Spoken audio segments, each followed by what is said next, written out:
Bismillahirrahmanirrahim. Assalamualaikum warahmatullahi wabarakatuh. Alhamdulillahirabbil alamin. Allahumma sholli wa sallim wa barik ala sayyidina Muhammad. Kembali lagi di acara kita, yaitu Ngopi, ngobrol perihal Islam bersama Dai Firsya. Dan insya Allah kita akan belajar bersama-sama lagi pada video kali ini. Dan sebelum kita mulai, teman-teman semuanya, brother semuanya, mari kita berdoa semoga Allah Subhanahu wa Ta'ala memudahkan kita dalam menuntut ilmu. Berdoa dimulai. Bismillahirrahmanirrahim. Rabbi zidni ilman warzuqni fahman. Amin. Ya, teman-teman semuanya, sudah siap mendengarkan materi? Oke. Tanpa lama-lama kita mulai saja, dan insya Allah kita akan belajar ya pada materi yaitu khamar atau minuman keras, kemudian judi dan pertengkaran. Oke? Kita masuk yang pertama teman-teman semuanya, yaitu khamar atau minuman keras atau minuman yang beralkohol. Oke. Pengertiannya teman-teman semuanya, khamar adalah segala macam bentuk minuman yang memabukkan, yang menghilangkan akal, ya, menghilangkan kesadaran diri, ya, dan bisa membuat kita ketagihan, teman-teman. Ya. Kemudian narkoba, ya. Jadi narkoba termasuk khamar. Seperti apa itu narkoba? Ya banyak teman-teman. Ada sabu-sabu, kemudian ada cimeng, heroin, kakoin, dan lain-lain sebagainya. Ya. Dan minuman yang beralkohol juga, ya, itu banyak macam dan banyak mereknya. Oke? Oke. Sekarang kita masuk ke ijma ulama atau hukum khamar. Apa sih itu hukumnya khamar? Apa sih hukumnya minuman yang beralkohol atau minuman keras? Apa sih hukumnya? Menurut para ulama teman-teman semuanya, jelas hukumnya haram. Oke? Maka jauhi ya. Hukumnya haram. Kemudian bila mengkonsumsinya termasuk dosa besar teman-teman. Ya. Dosa besar bagi orang yang mengkonsumsi minuman keras, khamar, atau narkoba dan lain sebagainya. Oke, sekarang apa sih bahaya mengkonsumsi khamar dan sejenis tersebut? Ya. Salah satunya ada 4 teman-teman semuanya. Ya, pertama adalah ketergantungan psikis atau jiwa. Ya, ketergantungan. Jadi orang yang menggunakan maka akan menimbulkan kecemasan, gelisah, depresi, dan sebagainya. Ya. Kemudian yang kedua, apa bahayanya? Bahaya yang kedua adalah ketergantungan fisik. Seperti apa? Dia akan menimbulkan gejala fisik yang disebut dengan putus miras. Ya. Apa gangguan fisiknya? Sakit kepala, ya, susah tidur, dan lain sebagainya. Kemudian selanjutnya, menimbulkan keinginan yang tidak tertahan terhadap khamar, dan jika perlu dengan jalan apapun untuk memperolehnya. Jadi ketergantungannya, jadi dia akan berusaha untuk mendapatkan khamar tersebut dengan apapun caranya, baik itu mencuri, merampas, merampok, dan seterusnya teman-teman. Dan bahaya yang terakhir, yang keempat adalah penyalahgunaan khamar dapat mengakibatkan komplikasi di bidang medis, di bidang kesehatan. Seperti apa? Organ otak, paru-paru, pencernaan, dan seterusnya, dan masih banyak lagi yang bisa merusak organ-organ tubuh kita. Jelas teman-teman? Oke. Sekarang kita masuk ke dalilnya. Apa sih dalilnya? Dalil khamar? Dalilnya teman-teman di surah Al-Maidah ayat 90. Ya, Ustadz langsung bacakan artinya. Hai orang-orang yang beriman, sesungguhnya minum khamar, berjudi, berkorban untuk berhala, mengundi nasib dengan panah adalah termasuk perbuatan syaitan. Maka jauhilah perbuatan-perbuatan itu agar kamu mendapatkan keberuntungan. Surah Al-Maidah ayat 90. Lalu sekarang kita masuk ke bagaimana cara menghindari khamar. Ya. Minuman keras teman-teman semuanya, ya. Itu adalah perilaku tercela, sangat dilarang oleh Allah Subhanahu wa taala. Khamar juga termasuk perbuatan keji dan perbuatan syaitan. Setan maksudnya, ya. Karena kenapa? Setan sangat menggoda manusia untuk saling bermusuhan, saling membenci dan menghalang-halangi mengingat Allah Subhanahu wa taala. Karena kenapa? Karena sudah minum khamar, hilang akalnya, hilang pikirannya, hilang kesadarannya, sehingga dia melalaikan kewajiban di hadapan Allah Subhanahu wa taala. Sekarang kita masuk pembahasan yang kedua, yaitu judi. Apa sih judi, teman-teman? Ya.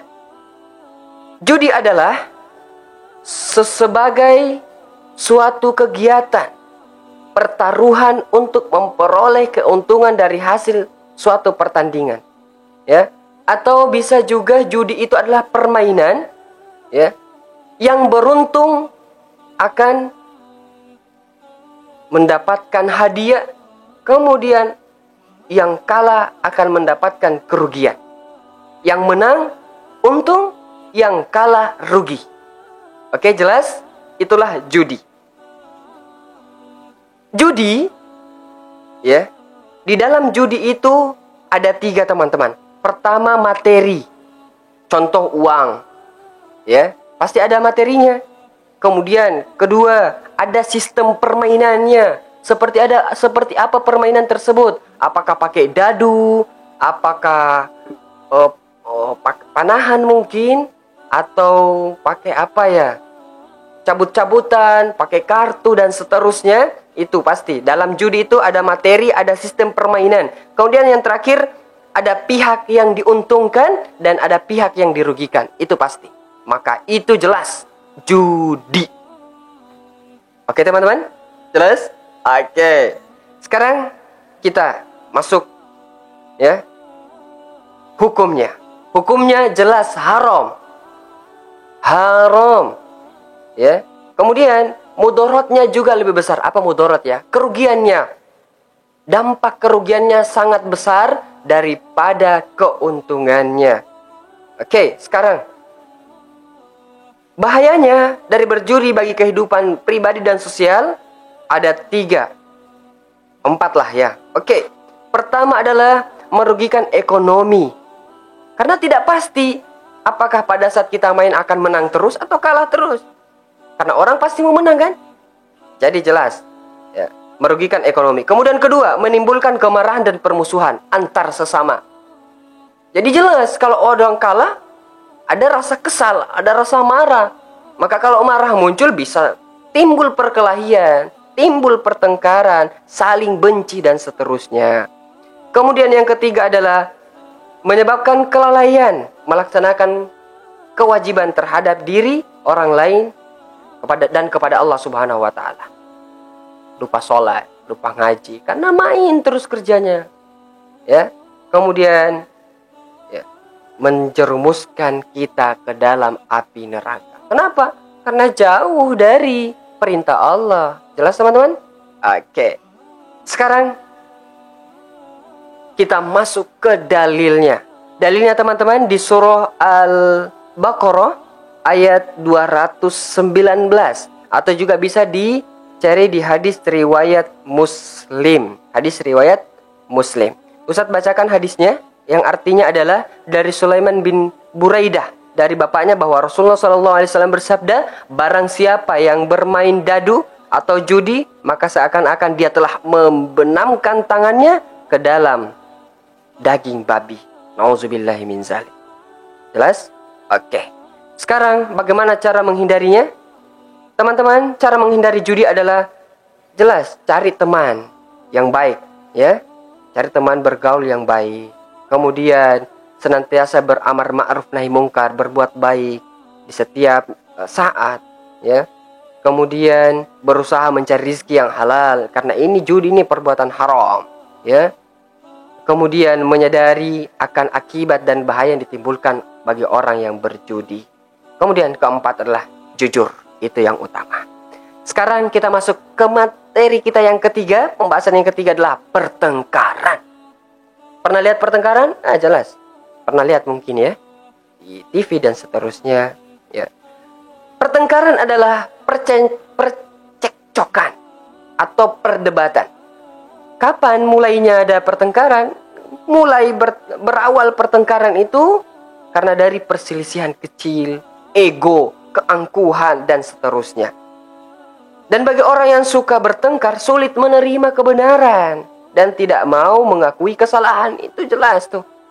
Kalau orang suka bertengkar begitu tuh, ya, nggak mau terima kebenaran, ya, dan tidak mau mengakui kesalahan, ya. Bahkan teman-teman, orang yang bertengkar itu bisa sampai terluka, saling pukul-pukulan, bahkan akhirnya bisa sampai bunuh-bunuhan. Nauzubillah. Kemudian kita masuk ke dalilnya. Dalilnya di surah Al-Maidah ayat 91. Ustaz bacakan artinya. Sesungguhnya syaitan itu bermaksud hendak menimbulkan permusuhan dan kebencian di antara kamu lantaran meminum khamar, berjudi, dan menghalangi kamu dari mengingat Allah Subhanahu wa ta'ala dan sembahyang salat. Maka berhentilah kamu dari mengerjakan pekerjaan itu. Al-Maidah ayat 91. Sekarang yang terakhir, kita bagaimana cara menjauhi pertengkaran. Pertama teman-teman, jelas bergaul dengan teman yang soleh, bergaul dengan teman yang baik. Kemudian jauhi tempat-tempat yang bisa menyebabkan pertengkaran. Kemudian memperkuat iman kita kepada Allah Subhanahu wa ta'ala. Kemudian berapa sudah ya? Keempat, membiasakan untuk segera meminta maaf, ya, jika melakukan kesalahan kepada orang lain dan mudah memaafkan kesalahan orang lain. Kalau kita bersalah, meminta maaf. Kalau ada orang yang berbuat salah kepada kita, maka maafkan. Maka insya Allah tidak akan ada pertengkaran. Kemudian terakhir adalah berusaha untuk mengoreksi kesalahan dan kekurangan diri kita. Oke? Alhamdulillahirabbil alamin. Sudah selesai semua pembahasan kita, yaitu tentang khamar, judi, dan pertengkaran. Insya Allah kita akan lanjut ke video selanjutnya. Next to video ya. Dan jangan lupa teman-teman semuanya subscribe, ya. Kemudian tekan tombol loncengnya, kemudian share, like, and comment. Semoga video ini bermanfaat. Syukran ala ihtimamikum. Assalamualaikum warahmatullahi wabarakatuh.